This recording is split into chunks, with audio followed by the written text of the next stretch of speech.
And welcome back to part 2 of Let's Play Mega Man 3. We're going after Snake Man. Let's start off with his bio, because I got a rant to go on after that. DN-022, Snake Man, a robot created to investigate narrow areas. He uses a snake-like missile called Search Snake. A good point. He's a green robot. That's not a good point. It's just a fact.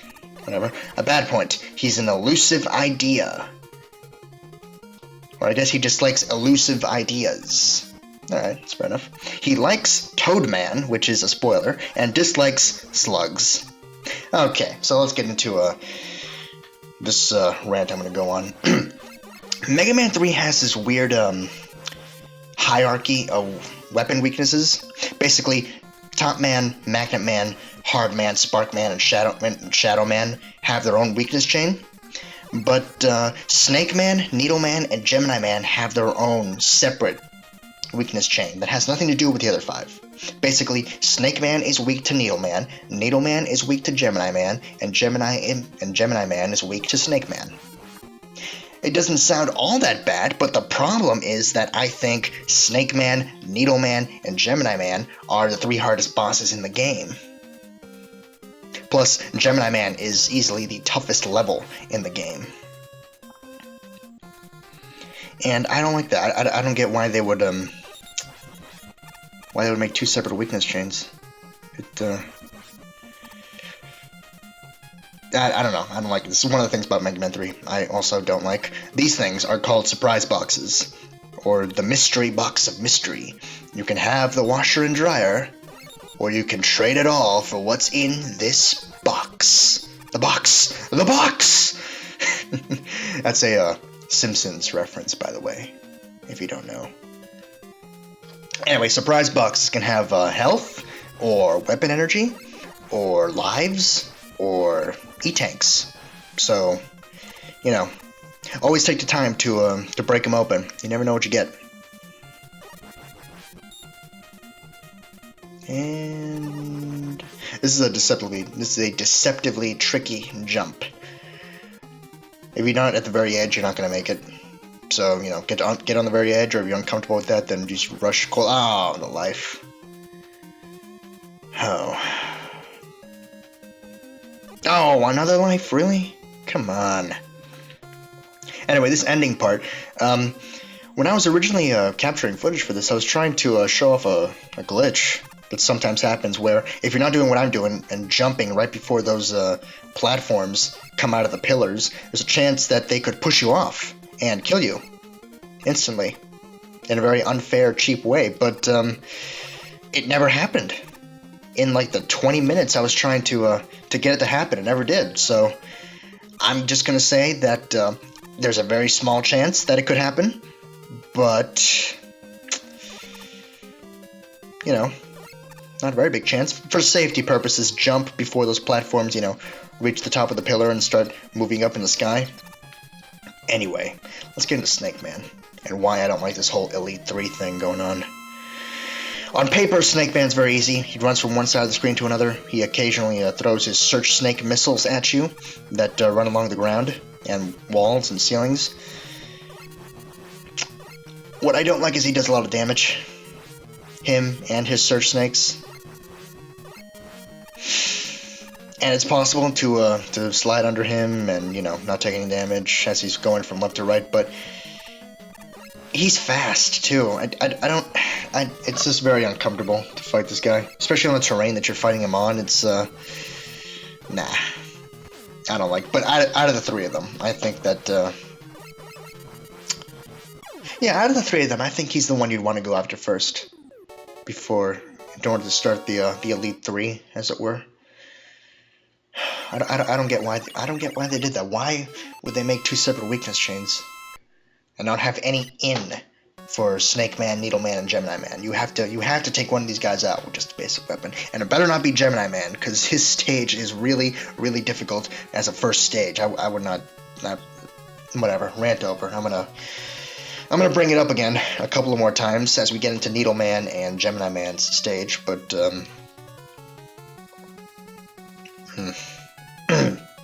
Not a fan of that decision. Anyway, with Snake Man down, you would think I'd go after Gemini Man, because, you know, he's weak to Search Snake. But no, I decided to go after Needle Man. Good for me. Well, I'll tell you why in a second. Well, maybe not a second. After I beat the stage, you'll find out why I went after Needle Man first. But Needle Man, or DN017. He is a robot created to work in energy mines. Makes sense, we're on a mining world. His needle cannon can pierce a 10-inch brick. A good point, he has a pointy head. Alright. A bad point, a spiky personality. He's kind of standoffish. Kind of hostile. Alright. He likes sewing and dislikes injections. It's a little ironic because, you know, he's made of needles. Why would he dislike the injections? Whatever. Needle Man's stage is very short. And, you know, you could use Magnet Man to just blast through like half of the stage in one go. I mean, this whole long screen that I'm going through, this is basically half the stage. We're already almost done. You're only just now about to see the needle gimmick come into play, with these giant needles that come bearing down on you. Gotta time it carefully, but you can make it through. Actually, you know what? I take it back. Maybe Needle Man is a good choice to go after in order to breach the Elite Three. Oh, is that the very first E-Tank? I mean, I know I'm doing a bad job fighting this hedgehog thing, which are Needle Man enemies, but no, it's not the first E-Tank. But that is something about Mega Man 3 I should mention. You can only carry 4 E-Tanks in Mega Man 2. In Mega Man 3, they up it to, I think it's 9. I don't think they let you go double digits. I know they let you go double digits on lives, but I don't think they let you go double digits on E-Tanks. Point is, you can carry a lot more than Mega Man 2. Although they don't actually give you that many. And there goes the Sniper Joe. And we're done with the stage. That's it. Just take care of this guy and we move on. Alright, so Needle Man. It's a pretty good candidate, I guess, to go after. He's got some pretty powerful attacks that require timing and skill to dodge, like the needle cannon there. He also extends his needle head out occasionally. That does a lot of damage. You don't want to get hit by that ever. And yeah, uh-oh. I'm not doing a good job here. Oh. Damn it. Excuse me a second.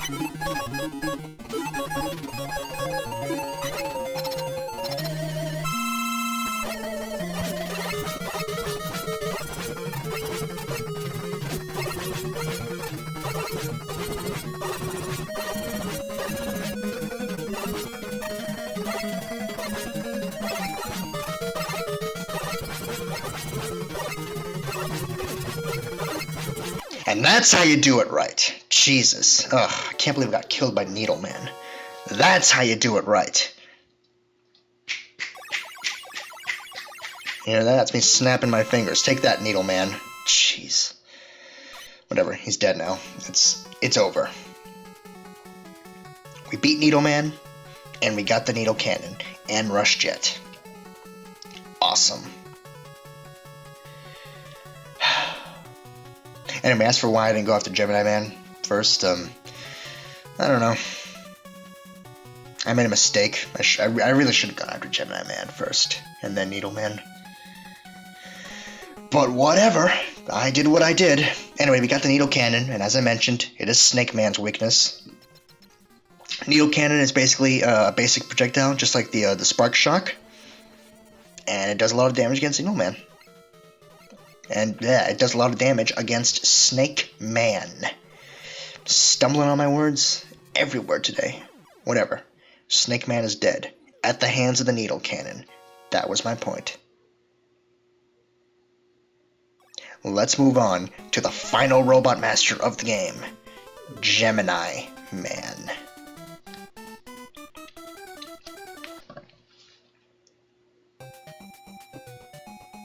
See, this looks like an exotic, otherworldly place.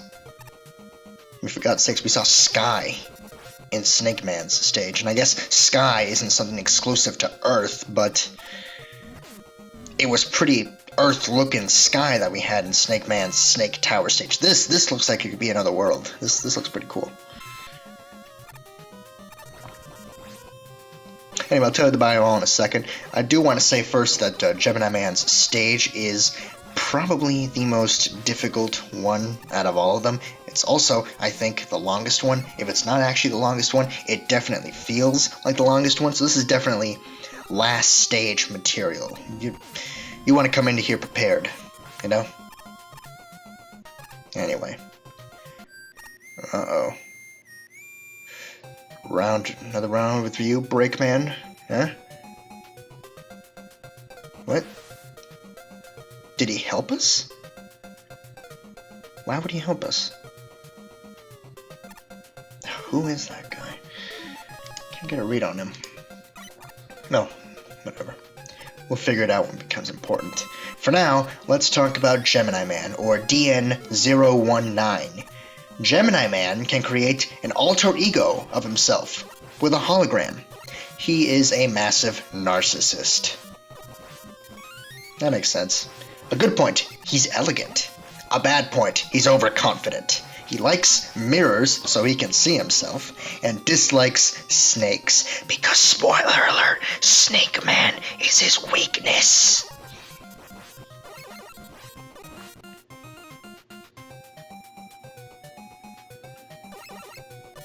What are those things supposed to be? I mean, I know what they're kind of supposed to be, but you know, on my channel I try to keep it PG. PG-13 at most. I'm not gonna cross the line too much. At least not with Mega Man games. When I eventually move on to other kinds of games, maybe I'll put a warning, a parental advisory, as it were. Anyways, let's talk about what's going on screen. Penguin thing that's churning out more smaller penguins. Good.